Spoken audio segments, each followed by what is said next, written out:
प्रभु यीशु मसीह के नाम से इस ऑनलाइन सर्विस शाम के सभा में आप सबों को स्वागत करते हैं और परमेश्वर हम सबको आशीष दे। धन्यवाद। आइए हम दुआ में जाते हैं। जमीन आसमान का सृष्टिकर्ता महान सामर्थ्य ईश्वर पिता, हम आपका धन्यवाद करते प्रभु, आपकी महान दया आशीष और प्रेम के लिए धन्यवाद करते प्यारे पिता। आपने हम सबों को आज तक जीवित रखा है, इसके लिए धन्यवाद करते हैं। महान ईश्वर पिता, हम धन्यवादी है उन तमाम आशीषों के लिए जो आपने हमारे जीवन में दिया है। प्यारे पिता, हम प्रार्थना करते हैं आज के प्रोग्राम के लिए। इस प्रोग्राम में जितने लोग शामिल हैं, आप उन लोगों के साथ में हो, उनकी मदद करें, अगुवाई करें, उनको आशीष दे पिता। जो हमारे लिए वचन पेश किया जाएगा उसमें भी आपका अगुवाई हो। जितने दुख और बीमार में हैं, परेशानी में हैं, उन सभी को आपके हाथ में सौंपते हैं। प्यारे पिता, उनको आप चंगाई दें ताकि वो चंगाई पा करके आपके नाम की धन्यवाद कर सके।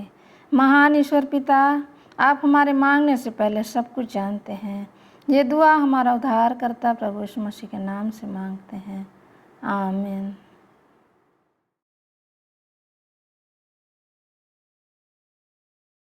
धन्यवाद के साथ स्तुति गाऊंगा, है यीशु मेरे खुदा। उपकार तेरे हैं बेशुमार, कोटि कोटि स्तुति धन्यवाद। योग्यता से बढ़ के दिया है अपनी दया से तूने मुझे। योग्यता से बढ़ के दिया है अपनी दया से तूने मुझे। मांगने से ज्यादा मिला मुझे, आभारी हूँ प्रभु मैं। मांगने से ज्यादा मिला मुझे, आभारी हूँ प्रभु मैं। धन्यवाद के साथ स्तुति गाऊंगा, है यीशु मेरे खुदा। उपकार तेरे हैं बेशुमार, कोटि कोटि स्तुति धन्यवाद। तू है सच्चा जिंदा खुदा, है तुझ पर ही भरोसा मेरा। तू है सच्चा जिंदा खुदा, है तुझ पर ही भरोसा मेरा। सेवा पूरी करके पाओ ना प्रभु, ऐसा दो वरदान। सेवा पूरी करके पाओ ना प्रभु, ऐसा दो वरदान। धन्यवाद के साथ स्तुति गाऊंगा, है यीशु मेरे खुदा। उपकार तेरे हैं बेशुमार, कोटि कोटि स्तुति धन्यवाद।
जीवन दीप जला हृदय में मेरे मसीहा जीवन दीप जला हृदय के पापों को धोकर प्रेम की राह दिखा हृदय के पापों को धोकर प्रेम की राह दिखा वंदना करते हैं हम वंदना करते हैं हम वंदना करते हैं हम वंदना करते हैं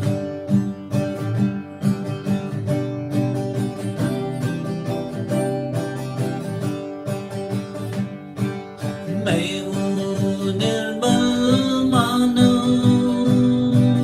पापों के सागर में खोया मैं हूँ निर्बल मानव पापों के सागर में खोया अब तुम संभालो यीशु जी और सागर में हूँ खोया अब तुम संभालो यीशु जी और सागर में हूँ खोया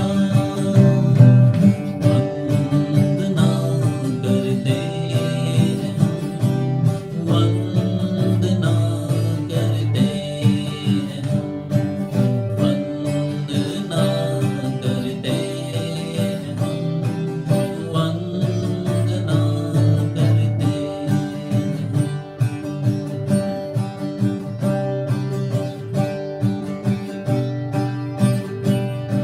शक्ति दे दो मुझको मेरा नहीं कोई मीर शक्ति दे दो मुझको मेरा नहीं कोई मीर जीवन को मेरे ले लो गाऊं मैं तेरे गीत जीवन को मेरे ले लो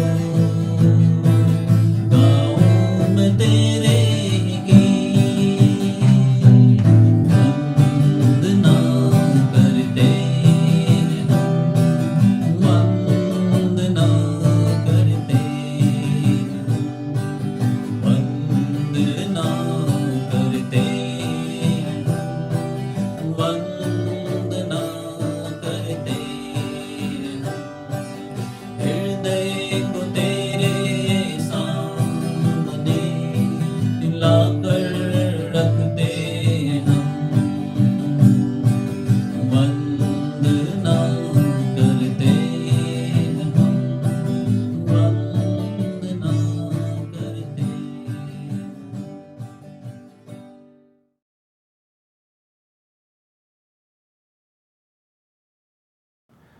आप सभी को जय मसीह की।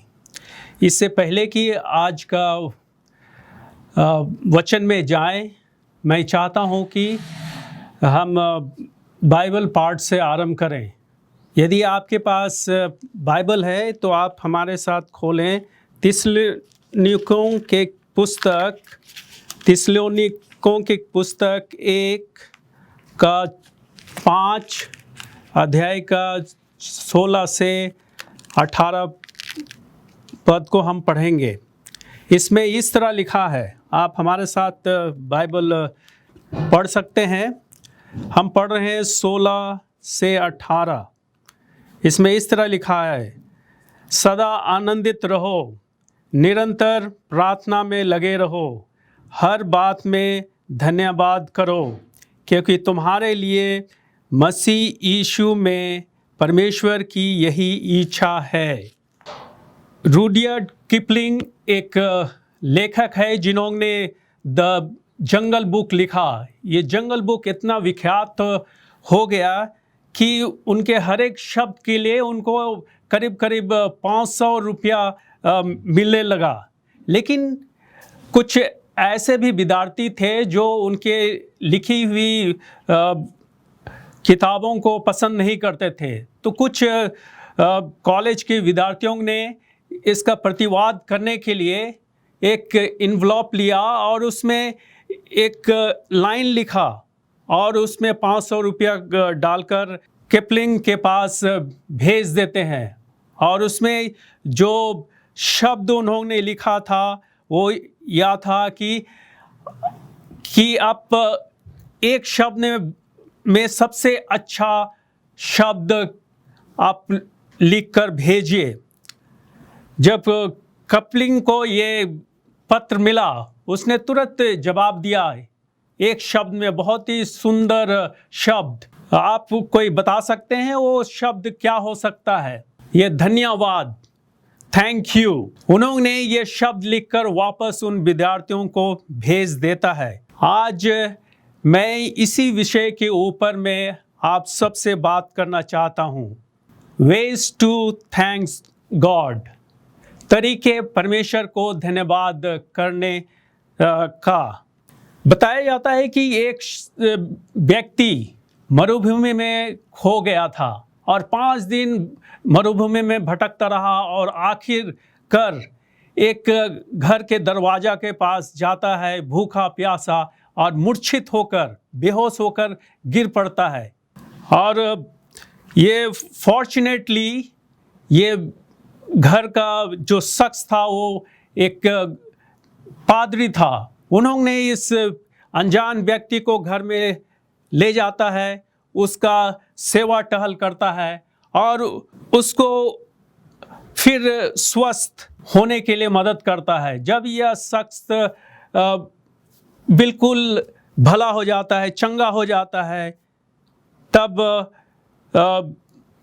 ये पास्टर उनको बोलता है कि हमारे पास एक घोड़ा है, अगर तुम चाहो तो इसको व्यवहार कर सकते हो अपना घर वापस लौटने के लिए। जैसे कि ये अनजान व्यक्ति जब अच्छा हो गया, वो बहुत ही उतावला था अपना घर वापस जाने के लिए। वो बहुत खुश हो जाता है इस मदद के लिए।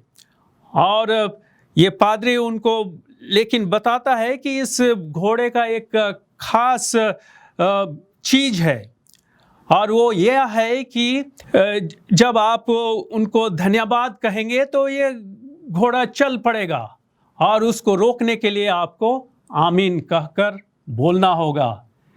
ये अनजान व्यक्ति बहुत खुश हो जाता है और उस पादरी को, उस पास्टर को धन्यवाद देते हुए घोड़े पर चढ़कर वो उसको बोलता है धन्यवाद, और फिर घोड़ा चल पड़ता है। थोड़ी दूर चलने के बाद, जैसे कि हमने बताया कि यह शख्स, ये अनजान व्यक्ति घर पहुंचने के लिए बहुत ही उतावला था। उसने जोर से बोलता है धन्यवाद धन्यवाद। तब ये घोड़ा अपना रफ्तार बढ़ा लेता है और बहुत तेज़ी से ये लोग जाने लगते हैं। फिर भी इस रफ्तार से वो संतुष्ट नहीं था ये अनजान व्यक्ति। उसने और जोर से चिल्लाया धन्यवाद धन्यवाद, और फिर ये घोड़ा हवा से बात करने लगा। यानी बहुत ही रफ्तार से दोनों क्या है चलने लगे। लेकिन तब तक इसको एहसास हुआ कि लोग एक पहाड़ की तरफ ये लोग जा रहे हैं और पहाड़ के दूसरे तरफ एक बहुत बड़ा खाई था। और ये अनजान व्यक्ति घबरा जाता है और वो घोड़े को रोकने का कोशिश करता है, लेकिन घोड़ा रुकता नहीं है। और उसके मन से जो शब्द पादरी ने बताया था वो भूल गया था। और ये बहुत ही जो खाई था उसके नज़दीक ये लोग पहुंचते जा रहे थे। तभी अचानक उसको याद आता है और वो तुरंत आमीन करके बोलता है, और जैसे वो आमीन बोलता है घोड़ा वहीं रुक जाता है। और ये अनजान व्यक्ति जो रफ्तार से जा रहे थे उसके कारण ये उसके सर के तरफ थोड़ा फेंका जाता है। उसके थोड़ा वो सांस में सांस लेने के बाद आराम से पीछे बैठने के बाद वो परमेश्वर को धन्यवाद देता है, क्योंकि बिल्कुल और 1-2 कदम बाकी था। अगर ये घोड़ा नहीं रुकता तो ये घोड़े के साथ ही वो खाई में गिर गया होता। आज जो वचन मैं आप सबके साथ शेयर करना मांगता हूँ, जो बांटना मांगता हूँ, उसका शीर्षक है तरीके परमेश्वर को धन्यवाद करने का, जिसमें सबसे पहले हम लेंगे ऊपर दृष्टि करना। जब हम ऊपर दृष्टि करते हैं तो हम किसको देखते हैं? परमेश्वर को, और हमारे दिलों से धन्यवाद का शब्द निकलता है। और इसके बदले में परमेश्वर हम सबको बेशुमार सामर्थ देता है, ताकत देता है। आप हमारे साथ खोलें पहला इतिहास 29 अध्याय का, हम ये 3 पद पढ़ेंगे, 11, 12 और 13। इसमें इस तरह लिखा है, हे यहोवा, महिमा, पराक्रम, शोभा, सामर्थ और विभव तेरा ही है, क्योंकि आकाश और पृथ्वी में जो कुछ है वह तेरा ही है। हे यहोवा, राज्य तेरा है और तू सबों के ऊपर मुखिया और महान ठहरा है। धन और महिमा तेरे ओर से मिलती है और तू सबों के ऊपर प्रभुता करता है। सामर्थ और पराक्रम तेरे ही हाथ में है और सब लोगों को बढ़ाना और बल देना तेरे हाथ में है। तो हम यहाँ पाते हैं कि बाइबल बताती है कि ये जो सामर्थ है, ये ताकत है प्रभुता करने के लिए, राज करने के लिए, ये सब कहाँ से आती है? स्वर्ग से आती है। परमेश्वर हम सबको देता है और हम पाते हैं कि परमेश्वर बहुत ही महान है, बहुत ही शक्तिशाली है। दूसरे तरफ इब्लिस जो शैतान कहलाता है, वो हर कोशिश में रहता है कि हम सबका क्या करे? नुकसान करे, हम सबको पतन करे, हमारी पतन करे। लेकिन परमेश्वर का महिमा हो, क्योंकि वो हर वक्त, हर समय हम सबके साथ उस संघर्ष में रहता है, जिससे कि जो कि हम प्रतिदिन स्ट्रगल करते हैं, संघर्ष करते हैं। और परमेश्वर क्या करता है? हम सबको बचाता है, सुरक्षित रखता है वो अपने सामर्थी हाथ के द्वारा। और इसके साथ ही साथ जब हम ऊपर अपना दृष्टि करते हैं, तब हम सब परमेश्वर का जो योजना है उसके लिए भी हम धन्यवादित होते हैं। आप हमारे साथ खोलें फिर नीति वचन 16 का 9 हम पढ़ेंगे। यहाँ पर इस तरह लिखा है, मनुष्य मन में अपने मार्ग पर विचार करता है, परंतु यहोवा ही उसके पैरों को स्थिर करता है। देखिए, हम बहुत सारे चीज़ें सोचते हैं, विचारते हैं और प्लान करते हैं, लेकिन उसका अंजाम करने वाला और देने वाला प्रभु यहोवा है। और हमारे साथ आप पढ़ें यिर्मयाह की किताब से हम पढ़ेंगे 29 का 11, क्योंकि यहोवा की वह वाणी है कि जो कल्पनाएं मैं तुम्हारे विषय करता हूँ उन्हें मैं जानता हूँ, वे हानि की नहीं वरन कुशल की है, और अंत में तुम्हारी आशा पूरी करूँगा। यहाँ हम देखते हैं कि परमेश्वर का योजना कोई हमें नुकसान करने का नहीं है, परंतु हमारे जीवन को क्या करने के लिए? उत्थान करने के लिए, बढ़ाने के लिए है। बहुत बार होता क्या है कि जब हमारी योजना विफल हो जाती है, हम पूरा नहीं कर पाते हैं, ऐसे वक्त में ऐसा महसूस होता है कि हमारा सब चीज़ बिखर गया है, सब चीज़ खत्म हो गया है। लेकिन हम पाते हैं बाइबल के वचनों में कि जहां हमारी योजना विफल होती है, वहां परमेश्वर क्या है?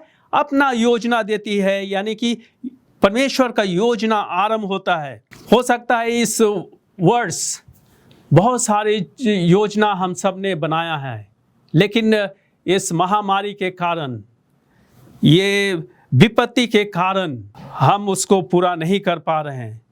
लेकिन भाइयों और बहनों, हमें याद करना चाहिए, जैसा कि ये वचन बतलाता है कि परमेश्वर का योजना हम सब के नुकसान के लिए नहीं, बल्कि हम सब के भलाई के लिए है।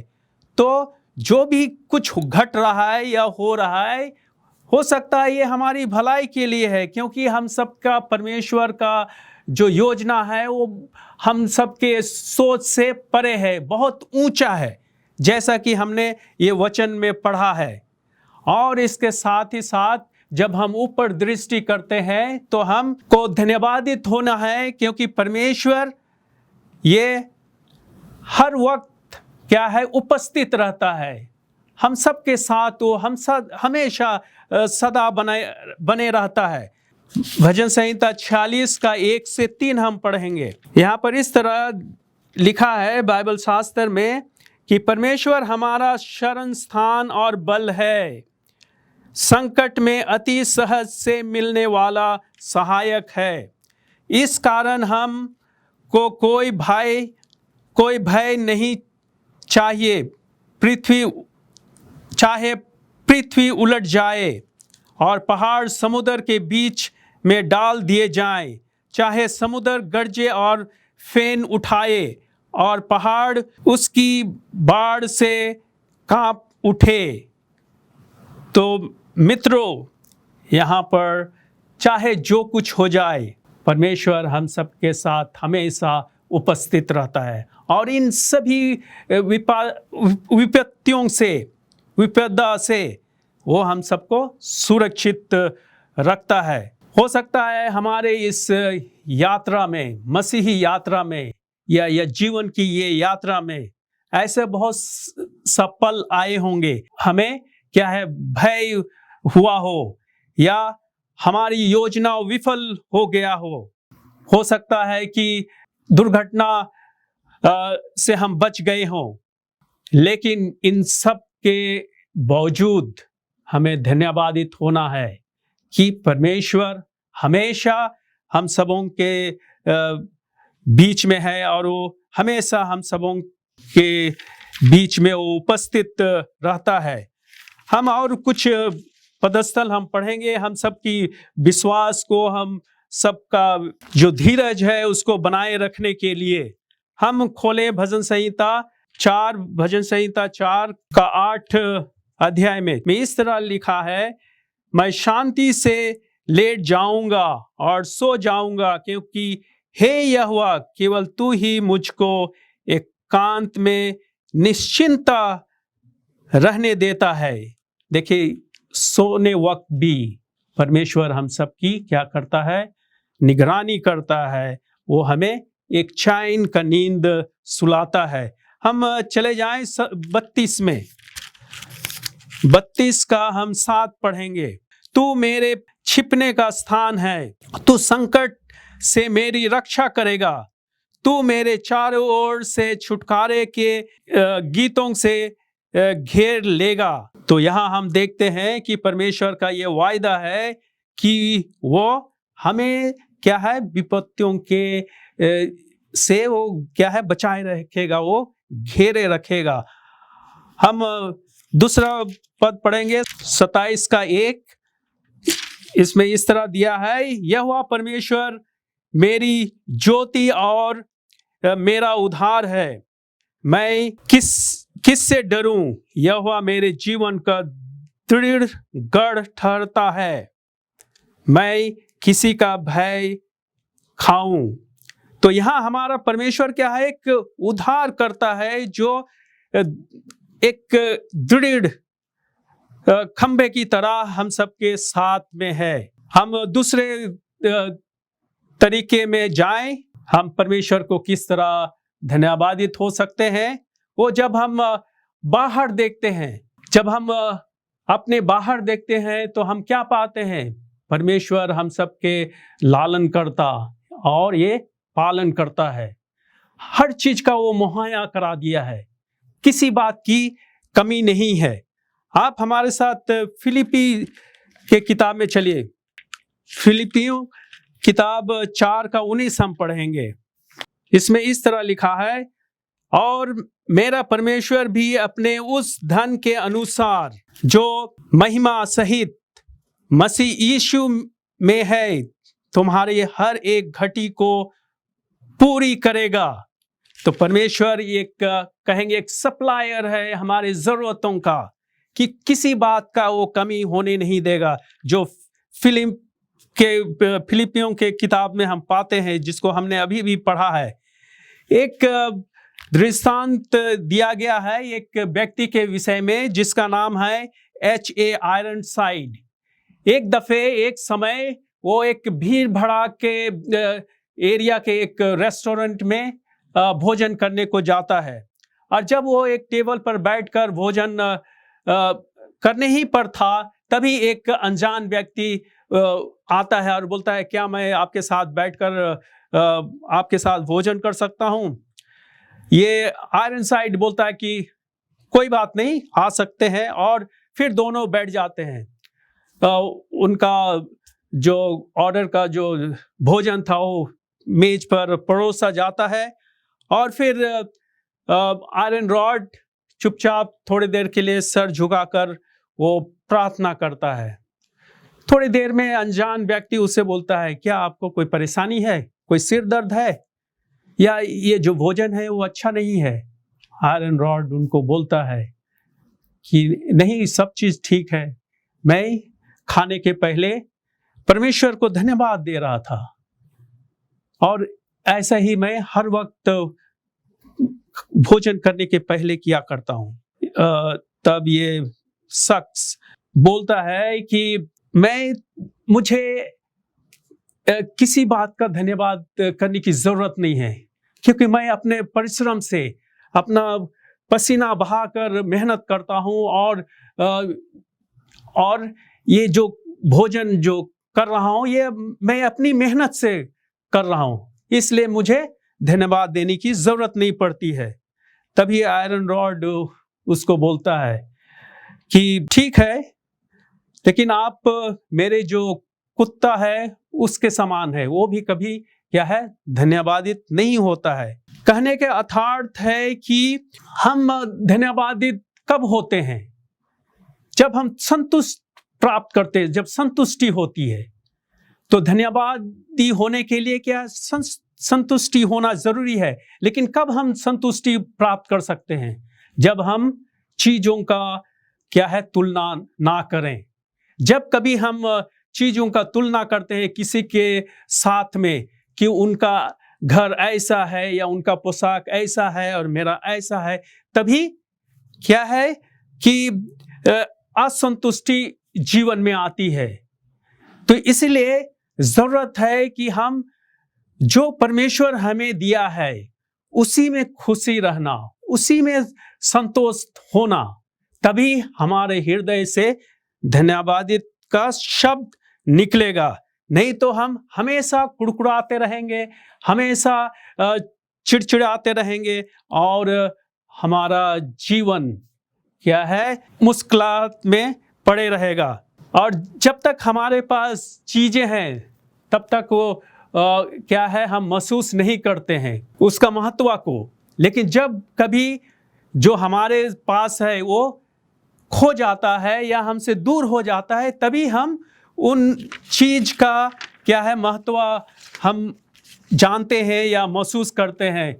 उदाहरण के लिए ले लीजिए, ये जो लाइट जो हमारे तरफ फोकस किया हुआ है, एक समय के लिए मान लीजिए पावर कट हो जाता है, कट हो जाए, तो हम उस लाइट या बत्ती का जो इम्पोर्टेंस है, महत्व है, उसको हम महसूस करते हैं। लेकिन जब तक है हम बेफिक्र इस्तेमाल करते हैं।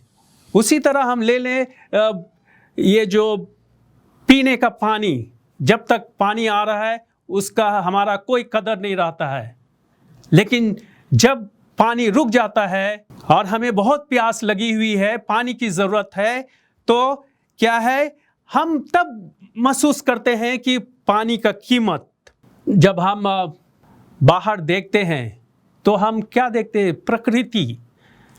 जो प्रकृति हम सब के लिए परमेश्वर ने सृष्टि किया है, और परमेश्वर हम सब का क्या कर रहा है? पालन कर रहा है, हर चीज़ का मुहैया कराया है। आप हमारे साथ आयुब का किताब खोलें 12:7-10। यहाँ इस तरह लिखा है, पशुओं से तो पूछ और वे तुझे दिखलाएंगे, और आकाश के पक्षियों से और वे तुझे बता देंगे। पृथ्वी पर ध्यान दे, तब उससे तुझे शिक्षा मिलेगी, और समुद्र की मछलियों भी तुमसे वर्णन करेगी। कौन इस बातों को नहीं जानता कि यहोवा ही ने अपने हाथों से इस संसार को बनाया। उसके हाथ में एक एक जीवनधार का प्राण और एक एक देहधारी मनुष्य की आत्मा भी रहती है। तो हम देखते हैं कि परमेश्वर ने इन सब चीज़ों का रचयिता है, बनाने वाला है, और इन सभी चीज़ हमें कुछ ना कुछ क्या है शिक्षा देती है। इसलिए हमें इन प्रकृति के लिए परमेश्वर को क्या है? धन्यवादित होना है। भजन संहिता 19 का हम पढ़ रहे हैं 1-4। इसमें इस तरह लिखा है, आकाश ईश्वर की महिमा वर्णन कर रहा है, और आकाश मंडल उसकी हस्तकला को प्रकट कर रहा है। दिन से दिन बातें करता है, और रात को रात ज्ञान सिखाता है। ना तो कोई बोलती और ना कोई भाषा जहाँ उसका शब्द सुनाई नहीं देता। उनका स्वर सारी पृथ्वी पर गूंज गया है, और उसके वचन जगत की छोर तक पहुँच गया है। उनमें उसने सूर्य के लिए एक मंडप खड़ा किया है। तो यहाँ हम पाते हैं कि परमेश्वर का हाथ इन सभी चीज़ों में है, इसलिए हमें हमेशा उनका धन्यवाद करना चाहिए। एक उदाहरण मैं आप सबके सामने रखना चाहता हूँ। एक जगह की बात है जहाँ पर हम जानते हैं अक्सर कहीं कहीं पर क्या है, सल्फर पानी कहेंगे, गर्म पानी निकलता है। तो ऐसे ही एक जगह था जहाँ पर एक तरफ गर्म पानी बहता था और दूसरे तरफ ठंडा पानी, और वहाँ के आसपास की महिलाएं अपने कपड़ों को लेकर क्या है इन पानियों से धोया करती थी। गर्म पानी में पहले धोकर फिर ठंडा पानी से खंगार कर वो लोग क्या है कपड़ों को सुखाया करते थे। तभी एक कहेंगे टूरिस्ट अपना गाइड को बोलता है, यहाँ की महिलाएं बहुत ही खुशकिस्मत है क्योंकि उनके पास क्या है गर्म पानी और ठंडा पानी दोनों ही उपलब्ध है। लेकिन ये टूरिस्ट तुरंत उनको जवाब देता है और बोलता है कि नहीं, ये महिलाएं लोग इससे भी खुश नहीं है। वे चाहते हैं कि उनको क्या है डिटर्जेंट यानी साबुन भी उनको मुहैया किया जाने से वो लोग खुशी होते। तो इस तरह से हम सब की जीवन है कि हम किसी बात के लिए हम धन्यवादित नहीं है। एक चीज़ मिलता है तो हम क्या है दूसरे चीज़ का कामना करते हैं। अब हम तीसरे तरीके के धन्यवाद देने का तरफ हम जाएंगे। वो है अपने अंदर दृष्टि करने का, या अपने अंदर जब हम ताकते हैं, जब झांकते हैं तो हमें क्या महसूस होता है। अगर बाइबल के वचन में अगर जाएं तो हमारा जीवन क्या है, एक मैले चित्रे के समान है, और जब हम प्रभु की तरफ देखते हैं तो वो एक उद्धार करता है। तो जब हम अपने अंदर झांकते हैं तो हमें धन्यवादित होना है क्योंकि परमेश्वर हमारा उद्धार करता है। आप हमारे साथ फिर भजन संहिता की किताब खोलें और हमारे साथ पढ़ें। 118 का 14 हम पढ़ेंगे। यहाँ पर इस तरह दिया है, परमेश्वर मेरा बल और भजन का विषय है, वह मेरा उद्धार ठहरता है। यानी हमारी प्रशंसा, हमारी महिमा का योग्य है, क्योंकि वो हमारा उद्धार करता है। और वहीं पर हम 21 को पढ़ेंगे, 18 का 21। इसमें इस तरह लिखा है, हे यहोवा, मैं तेरा धन्यवाद करूँगा, क्योंकि तूने मेरे सुन ली है और मेरा उद्धार ठहर गया है। तो हमें हमेशा धन्यवादित होना है, जिस तरह दाऊद अपने जीवन में हमेशा परमेश्वर का धन्यवाद करता रहा।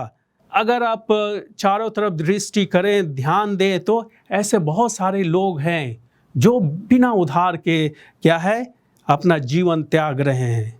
जब हम उन चीज़ों को देखते हैं तो हमें कितना धन्यवादित होना है कि परमेश्वर ने हम सबको एक सच्चाई दिया है, ये वचन दिया है, उसने ये प्रकाशित किया है कि आकाश के नीचे और ज़मीन पर सिर्फ हम यीशु मसीह के द्वारा उद्धार पा सकते हैं। तो इसके लिए हमें हमेशा धन्यवादित होना है।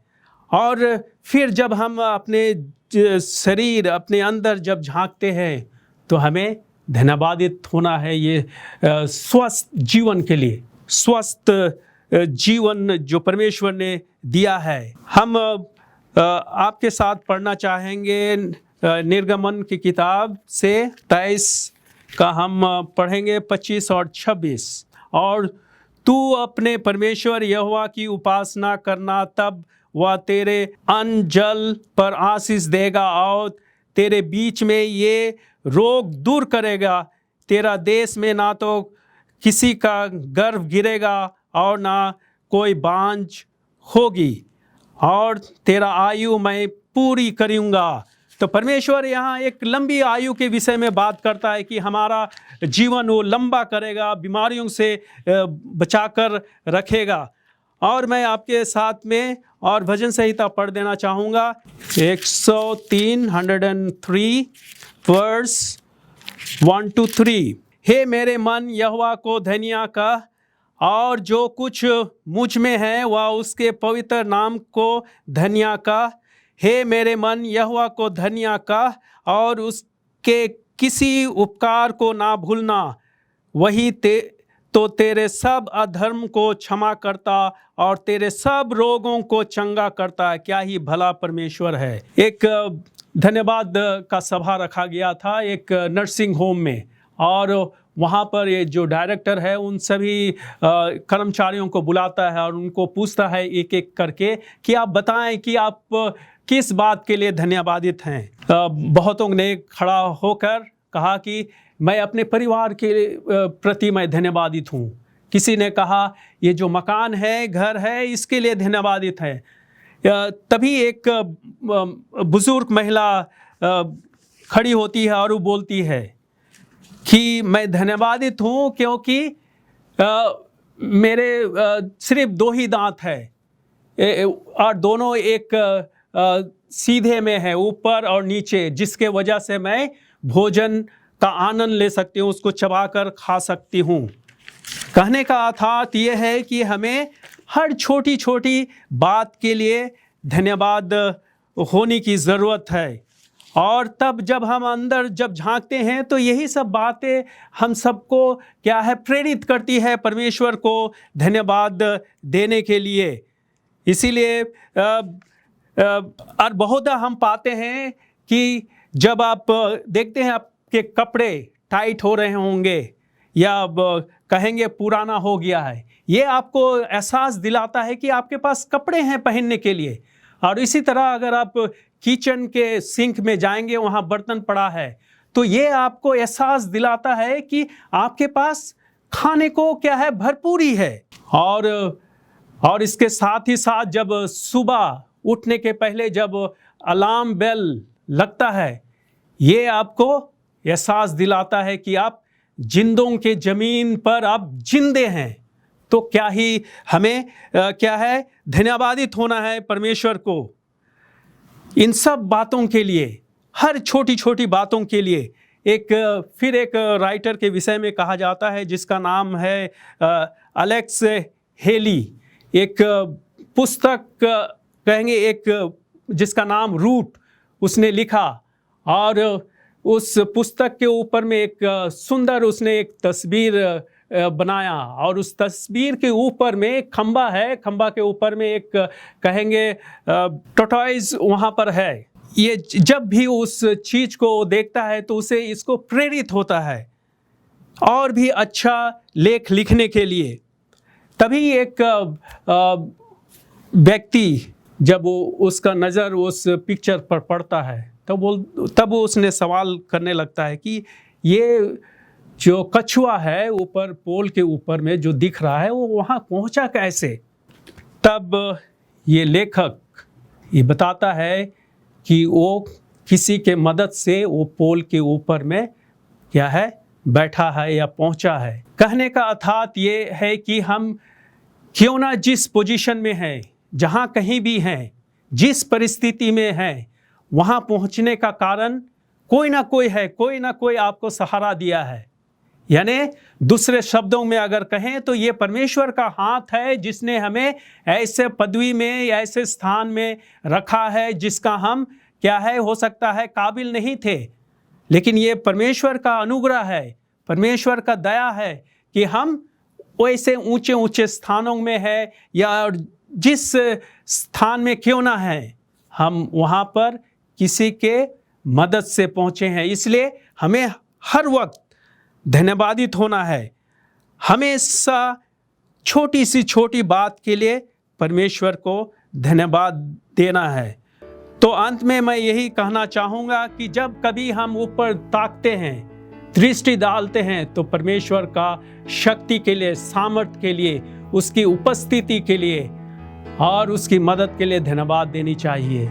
और जब हम चारों तरफ देखते हैं तो हमें किस बात का एहसास दिलाती है कि ईश्वर हम सबका पालनहार है, वो उसने सब कुछ मुहैया कराया है। और जब हम अपने शरीर में देखते हैं, अपने आप को देखते हैं, तो क्या है कि परमेश्वर हमारे लिए एक उद्धार का रास्ता खोल दिया है। तो उसके लिए हमें हमेशा धन्यवादित होने की ज़रूरत है। तो हमें हर बात के लिए, हर समय, हर वक्त परमेश्वर का धन्यवाद करते रहना चाहिए। परमेश्वर हम सबको आशीष देवे। चलिए हम दुआ करते हैं। स्वर्गीय पिता, हम तेरे पास आते हैं और धन्यवाद देते हैं क्योंकि इसके सिवाय हमारे पास आपको देने के लिए कुछ भी नहीं है। हम धन्यवादित हैं क्योंकि तूने हम सबों को अपनी सामर्थ्य दिया है, अपनी ताकत दिया है, जिसके वजह से हम हर एक दिन का जो संघर्ष है उसको हम जूझ सकते हैं और शैतान के परीक्षा के ऊपर हम विजय प्राप्त कर सकते हैं। हम धन्यवादित हैं तेरे उपस्थिति के लिए। हम धन्यवादित हैं हम सबके जीवन के लिए। प्रभु परमेश्वर, हम धन्यवादित हैं इन तमाम प्रकृति को हम सबके लिए बनाने के लिए, जो हमेशा हम सबको प्रेरित करता है कि तू हम सबका लालन करता और पालन करता है। तूने हम सबों को रहने के लिए मकान दिया है, कपड़े पहनने के लिए दिया है, खाने भोजन का उपलब्ध कराता है। हम धन्यवादित हैं तेरी दया और तेरी अनुग्रह के लिए, और हम धन्यवादित हैं उस महान योजना के लिए जिसके तहत हम उद्धार पाए जा सकते हैं। हमें ऐसा कोई खूबी या कोई ऐसा शक्ति नहीं है कि हम अपने आप बचाए जा सकते हैं, लेकिन ये तेरा आशीष है कि हम पापी होते हुए भी उद्धार का कामना कर सकते हैं। हम धन्यवादित हैं प्रभु यीशु के लिए, जिन्होंने अपना कीमती खून उस क्रूस काट पर बहाया, जिसके वजह से हम पाप से मुक्त हो सकते हैं। हम धन्यवादित हैं उस महान आशा के लिए कि यदि हम तुझ में मर भी जाते हैं तो हम जिलाए जाएंगे और उस स्वर्ग राज का भागीदारी होंगे। परमेश्वर पिता, हम धन्यवादित हैं उन तमाम चीज़ों के लिए जो तूने हम सब के लिए किया है और दिया है, जो हम सबको प्रेरित करता है कि हम अपने जीवन में तेरे प्रति समर्पित रहें और विश्वास बनाए रहें। हम धन्यवादित हैं आज के वचन के लिए, जो ये बताता है कि हमें हर वक्त प्रार्थनामय जीवन और धन्यवादित होने की ज़रूरत हम सबके साथ हो। परमेश्वर पिता अपनी पवित्र आत्मा हम सबों के ऊपर उंडेल, जिससे कि हम हमेशा धन्यवादित का जीवन व्यतीत करें और हमेशा अपने जीवन को तुझे सौंपे, जिससे कि शैतान जिस प्रकार से भी हमें गिराने का कोशिश क्यों ना करे, हम तुझ में विजय प्राप्त कर सके। हमारे साथ तू हो और जितने दर्शकगण हैं सबों को तू आशीषित कर और सबों को एक धन्यवादित जीवन जीने के लिए तू सहायता और मदद कर, क्योंकि इस प्रार्थना को हम मसीह के नाम से मांगते हैं। आमीन।